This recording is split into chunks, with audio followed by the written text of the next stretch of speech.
तो क्या तुम भी यही मानते हो कि बॉलीवुड कंगाल हो चुका है, बॉलीवुड के पास कंटेंट नहीं है, बॉलीवुड गार्बेज हो चुका है?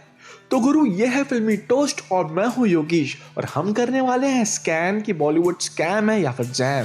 तो करना।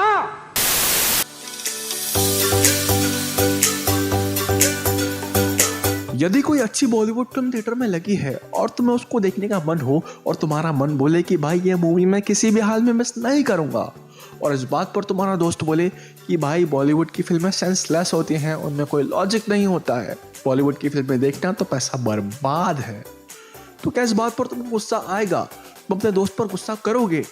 भाई गुस्सा करना जायज़ है, पर अपने दोस्त पर गुस्सा मत करो, उससे दोस्ती मत तोड़ो। गुस्सा करना है तो बॉलीवुड फिल्म मेकर्स पे करो, डायरेक्टर्स पे करो, क्योंकि वो साले हैं ही इसी लायक। अच्छा।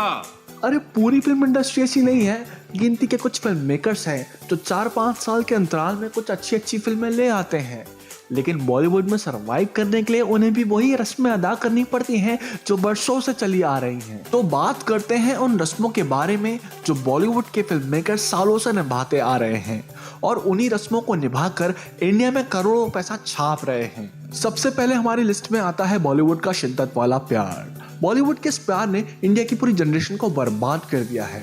अब मैं ऐसा कह रहा हूँ तो इसका मतलब यही नहीं है कि मैं प्यार के खिलाफ हूँ और ना ही मुझे रोमांटिक फिल्मों से कोई दिक्कत है।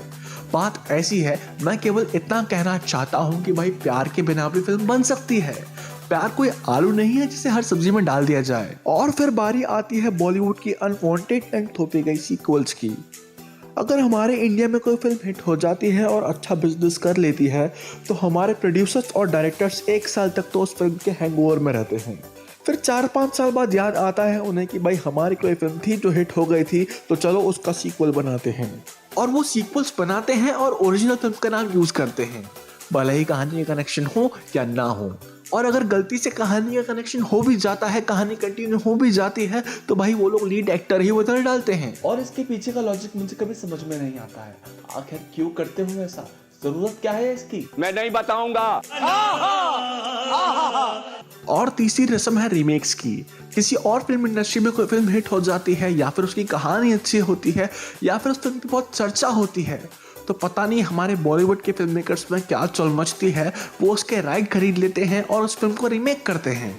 ये कॉपी पेस्ट का तरीका तो बहुत पुराना है, लेकिन बॉलीवुड में अभी इतनी स्पीड में चल रहा है कि बॉलीवुड की हर दूसरी फिल्म एक रीमेक है या फिर किसी फिल्म से इंस्पायर्ड है। जब कोई फिल्म रिलीज होती है और उसके किसी एक पोर्शन से कंट्रोवर्सी हो जाती है तो हम समझ सकते हैं कि भाई किसी को बुरा लग गया होगा, लेकिन जब बार बार किसी फिल्म मेकर की या फिर किसी एक्टर की फिल्म से कोई कंट्रोवर्सी हो रही है तो भाई तब हमें गंध आ जाती है हमारी नई रस्म की।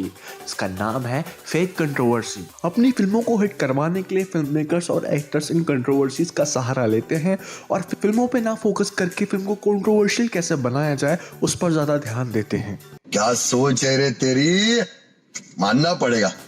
फिर बात आती है कमर्शियल फिल्मों की। इंडिया में फिल्म की सक्सेस को उसके बॉक्स ऑफिस कलेक्शन के बेस पर देखा जाता है, जबकि दूसरी इंडस्ट्री वाले उसको कमर्शियल वे में कम, आर्टिस्टिक वे में ज़्यादा बनाते हैं। फिल्म को उस फील के साथ बनाया जाता है, उस रिस्पेक्ट के साथ बनाया जाता है कि जैसे ये फिल्म किसी अवार्ड फंक्शन में जाने वाली हो या फिर कोई कंपटीशन में जाने वाली हो। बॉलीवुड की मैक्सिमम फिल्मों की कहानियाँ बहुत लूज होती हैं, उनमें बहुत लूप होल्स होते हैं और फिल्म बनाते वक्त ये फोकस किया जाता है कि एक्टर क्या चाहता है, प्रोड्यूसर क्या चाहता है, और बड़े प्यार से डायरेक्टर और स्क्रिप्ट राइटर की मेहनत पर पानी फेर दिया जाता है। भले ही बॉलीवुड में बड़े बजट की फिल्म बन रही हो, लेकिन उस बड़े बजट का बड़ा हिस्सा बॉलीवुड एक्टर या फिर एक्ट्रेस को जाता है। वो लोग फिल्म बनाते वक्त वीएफएक्स पर ध्यान ही नहीं देते हैं, जबकि अभी वीएफएक्स की बहुत मांग है और आजकल की जनरेशन तो वैसे ही हॉलीवुड फिल्में देख रही हैं। सो कुल मिलाकर जब तक स्टोरी, वीएफएक्स और एक्टिंग पर फोकस नहीं किया जाएगा तब तक बॉलीवुड में कम ही अच्छी फिल्म बनेंगी। और ऐसा नहीं है कि बॉलीवुड में अच्छी फिल्में नहीं बनती है, बॉलीवुड में अच्छी फिल्में बनती आई हैं और अभी भी बन रही हैं, लेकिन सबसे बड़ी गलती जनता की है जो उस फिल्म को इग्नोर कर देती है। सो कंक्लूडिंग, हमारी बॉलीवुड इंडस्ट्री गार्बेज नहीं है, लेकिन गार्बेज बनने में देर नहीं लगेगी अगर क्रिएटिविटी खत्म हो जाएगी तो।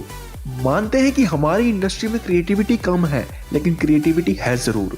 क्रिएटिविटी खदान में पड़े उस पत्थर की तरह है जिसको तराशा जाए तो वो जल्द ही सोना या फिर हीरा बन जाएगा। सो आई एम साइनिंग ऑफ। मैं हूं योगेश और आप देख रहे थे फिल्मी टोस्ट। इसे आप जल्दी सब्सक्राइब कर दीजिए और अपने दोस्तों के साथ शेयर कर दीजिए। हम ऐसे ही फिल्मों के बारे में बात करेंगे और फिल्मों को सेलिब्रेट करेंगे। Good bye, Tata.